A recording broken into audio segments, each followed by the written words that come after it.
نصلی علی رسول الکریم ما بعد اعوذ باللہ من الشیطان الرجیم بسم اللہ الرحمن الرحیم ما کان للنبی والذین آمنوا ان یستغفروا للمشرکین ولو كانوا اولی قربى من بعد ما تبین لهم انہم اصحاب الجحیم وما كان استغفار ابراہیم لأبیہ الا عن موعدۃ وعدها إياه فلما تبين له أنه عدو لله تبرأ منه إن إبراهيم لأواه حليم وما كان الله ليضل قوما بعد إذ هداهم حتى يبين لهم ما يتقون إن الله بكل شيء عليم إن الله له ملك السماوات والأرض يحيي ويميت وما لكم من دون الله من ولي ولا نصير لقد تاب الله على النبي والمهاجرين والأنصار الذين اتبعوه في ساعة العسرة من بعد ما كاد يزيغ قلوب فريق منهم ثم تاب عليهم انہو بہم رؤوف الرحیم۔ ابھی آپ نے سورہ توبہ کی آیت 113 سے 117 کی تلاوت سماعت فرمائی۔ ان آیتوں کا ترجمہ اور تفسیر اس طرح ہے: ما کان للنبی والذین آمنوا ان یستغفروا للمشرکین ولو کانوا اولی قربی من بعد ما تبین لهم انہم اصحاب الجحیم۔ آیت 113۔ وما کان استغفار ابراہیم لأبیہ الا عن موعدۃ وعدها ایاہ فلما تبین له انہ عدو للہ تبرأ منہ ان ابراہیم لأواہ حلیم۔ آیت 114۔ ترجمہ: نبی کی یہ شان نہیں اور نہ ایمان والوں کی کہ مشرکوں کے لیے دعائے مغفرت کریں، خواہ وہ ان کے عزیز ہی کیوں نہ ہوں، جب کہ انہیں معلوم ہو گیا ہو کہ وہ قطعی جہنمی ہیں۔ ابراہیم علیہ السلام نے اپنے باپ کے لیے ایک وعدے کی وجہ سے دعائے مغفرت کی تھی جو انہوں نے اپنے باپ سے کر لیا تھا۔ پھر جب ان پر یہ بات ظاہر ہو گئی کہ وہ اللہ کا دشمن ہے تو وہ اس سے بیزار ہو گئے۔ واقعی ابراہیم علیہ السلام بے حد رحم دل اور سنجیدہ ہیں۔ یہ تھا سورہ توبہ کی آیت 113 114 کا ترجمہ۔ تفسیر: مشرکوں کے لیے دعا کی ممانعت۔ رحمت عالم صلی اللہ علیہ وسلم ابو طالب کے مرض الموت میں ابو طالب کے پاس تشریف لے گئے۔ اس وقت اس کے پاس ابو جہل اور عبداللہ بن ابی امیہ وغیرہ بیٹھے ہوئے تھے۔ آپ نے فرمایا، چچا جان لا الہ الا اللہ پڑھ لیجئے تاکہ میں آپ کے بارے میں اس کلمے کی وجہ سے اللہ سے جھگڑوں۔ یہ سن کر فوراً ابو جہل و عبداللہ بھی ایک زبان ہو کر بولے، ابو طالب کیا تم عبد المطلب کے دین سے پھر جاؤ گے؟ آخرکار ابو طالب کی اس کلمے پر روح نکل گئی کہ میں عبد المطلب کے مذہب پر ہوں۔ آپ نے فرمایا، اب بھی میں آپ کے لیے دعائے مغفرت کروں گا جب تک روک نہ دیا جاؤں۔ چنانچہ یہ آیت سورہ قصص کی آیت 56 اتری۔ علی رضی اللہ عنہ فرماتے ہیں، میں نے ایک آدمی کو دیکھا کہ وہ اپنے مشرک ماں باپ کے لیے دعائے مغفرت کر رہا ہے۔ میں بولا، مشرکوں کے لیے دعائے مغفرت منع ہے؟ بولا، کیا ابراہیم علیہ السلام نے اپنے مشرک باپ کے لیے دعا نہیں کی تھی؟ میں نے رحمت عالم صلی اللہ علیہ وسلم سے ذکر کیا۔ اس پر یہ آیت اتری، یعنی مرنے کے بعد مشرک ماں باپ کے لیے دعائے مغفرت جائز نہیں۔ ابن عباس عنہ فرماتے ہیں، جب رحمت عالم صلی اللہ علیہ وسلم غزوہ تبوک سے واپس آئے اور آپ نے عمرہ کیا اور عفان والی گھاٹی سے اترے تو صحابہ نے فرمایا کہ میرے آنے تک یہیں بیٹھے رہو۔ آخر آپ نیچے اتر کر اپنی والدہ کی قبر پر گئے اور دیر تک دعائیں مانگتے رہے۔ پھر زار و قطار رونے لگے، صحابہ بھی رونے لگے۔ سمجھے شاید امت کے بارے میں کوئی سخت اور نیا حکم اتر آیا کہ آپ رو رہے ہیں۔ پھر جب صحابہ بھی پھوٹ پھوٹ کر رونے لگے تو آپ نے ان کے پاس آ کر رونے کی وجہ پوچھی۔ بولے، آپ کو روتا دیکھ کر ہم بھی رونے لگے کہ شاید آپ کی امت پر کوئی نیا حکم جو ان کی طاقت سے باہر ہے اتر آیا ہے۔ فرمایا، نہیں، بلکہ میں اپنی والدہ کی قبر پر گیا تھا۔ میں نے اللہ سے درخواست کی کہ میں قیامت کے دن ان کی سفارش کروں، لیکن میری درخواست مسترد ہو گئی۔ اس پر محبت کی وجہ سے میری آنکھیں ڈبڈبائیں۔ پھر جبرائیل علیہ السلام میرے پاس یہ آیت لے کر آئے اور فرمایا، جیسے ابراہیم علیہ السلام اپنے باپ سے بیزار ہو گئے تھے، اسی طرح آپ بھی اپنی ماں سے بیزار ہو جائیے۔ یہ سن کر مجھے اپنی والدہ پر ترس آ گیا اور رونے لگا۔ خطیب بغدادی کی یہ روایت کہ آپ کی والدہ زندہ ہو کر مسلمان ہو گئی تھیں، اور سہیلی کی یہ روایت کہ آپ کے ماں باپ زندہ ہو کر آپ پر ایمان لے آئے تھے، اور قرطبی کا یہ قول کہ ابو طالب زندہ ہو کر مسلمان ہو گیا تھا، قطعی غلط ہے۔ رحمت عالم صلی اللہ علیہ وسلم نے فرمایا، اللہ نے مجھے چند باتیں اتاری ہیں جو اب تک میرے کانوں میں گونج رہی ہیں اور میرے دل میں بیٹھ گئی ہیں۔ مجھے حکم ہے کہ میں شرک پر فوت ہونے والے کے لیے دعائے مغفرت نہ کروں، اور حاجت سے بچا ہوا مال اللہ کی راہ میں دے دوں۔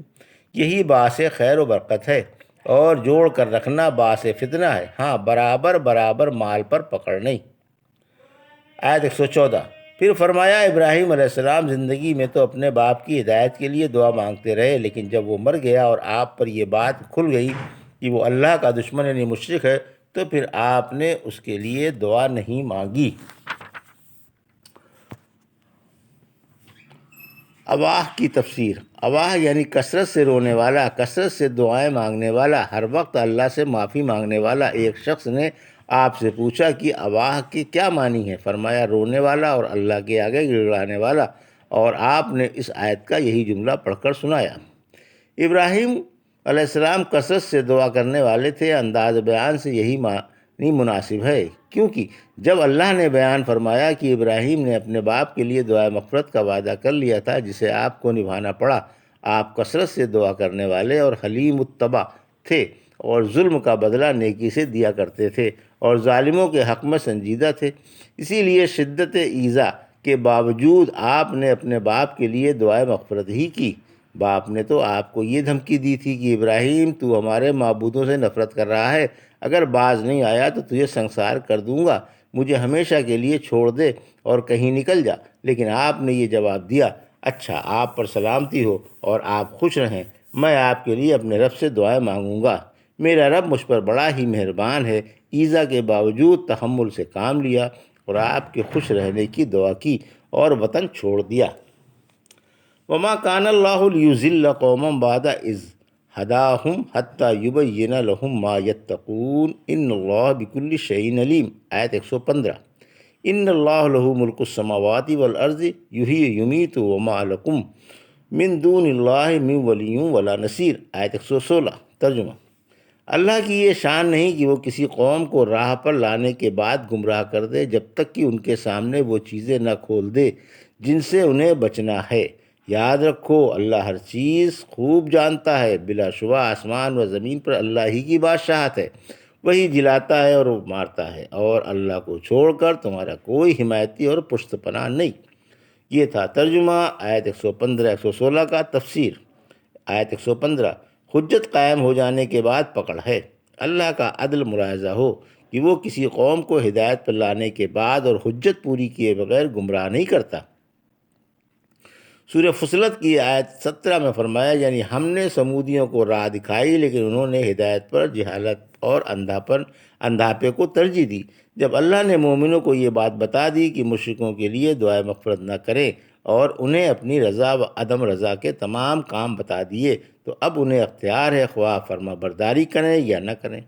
جب ان پر رسولوں کے ذریعے حجت قائم ہو چکی مگر انہوں نے پھر بھی فرما برداری نہیں کی، تو یقین مانو اللہ نے انہیں گمراہ کر دیا ہے۔ اللہ مومنوں کو مردہ مشرکوں کے لیے دعائے مغفرت سے روکے بغیر دعائے مغفرت پر ان کی گمراہی کا فیصلہ کرنے والا نہیں، جبکہ وہ اس سے پہلے انہیں راہ ہدایت پر لا چکا ہے اور انہیں ایمان کی توفیق عطا فرما چکا ہے۔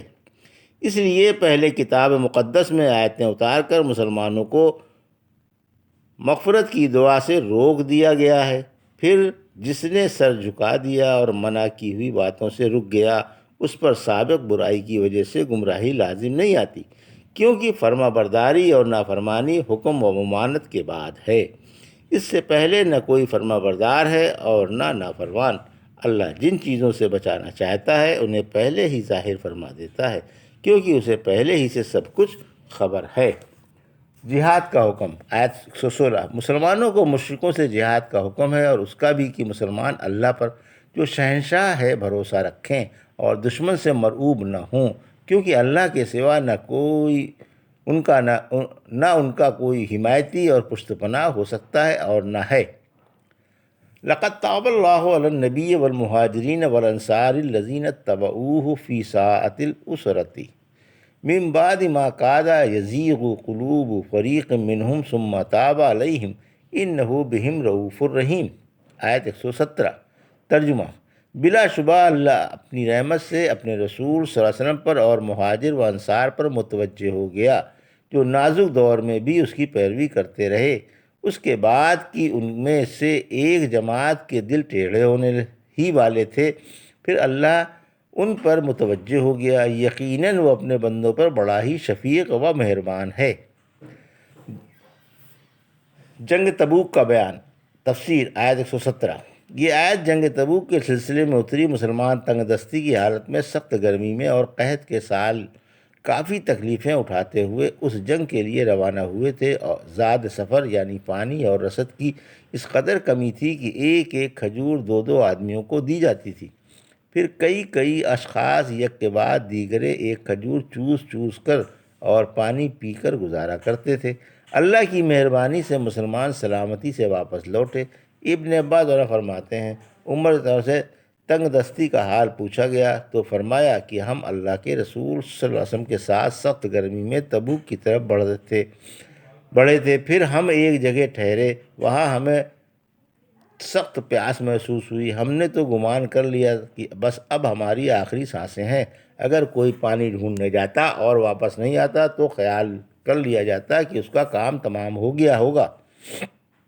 لوگ اونٹ ذبح کر کے اس کی اجڑی نچوڑ کر پانی حاصل کر کے پیتے تھے، اور بچے ہوئے پانی کو جان سے زیادہ قیمتی سمجھ کر دوسرے وقت کے لیے رکھ چھوڑتے تھے۔ یہ حال زار دیکھ کر ابو بکر نے اللہ کے رسول صلی اللہ علیہ وسلم نے کہا کہ حق تعالیٰ آپ کی دعائیں قبول فرماتا ہے، آپ پانی کی دعا فرمائیں۔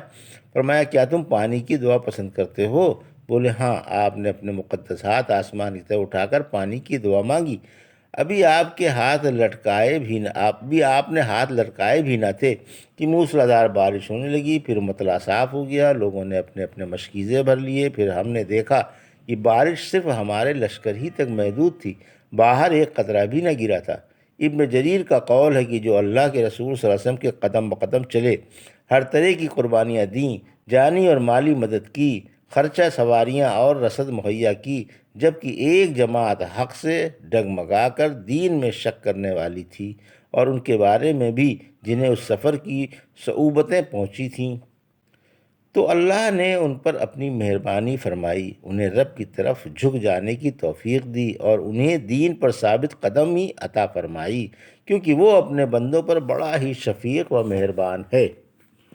یہ تھا سورہ توبہ کی آیت 113 سے 117 کا ترجمہ اور تفسیر، جو بھی آپ نے سماعت فرمائی۔ بارک اللہ لی و لکم فی القرآن الحکیم و نفعنی ایاکم بآیات الذکر الحکیم۔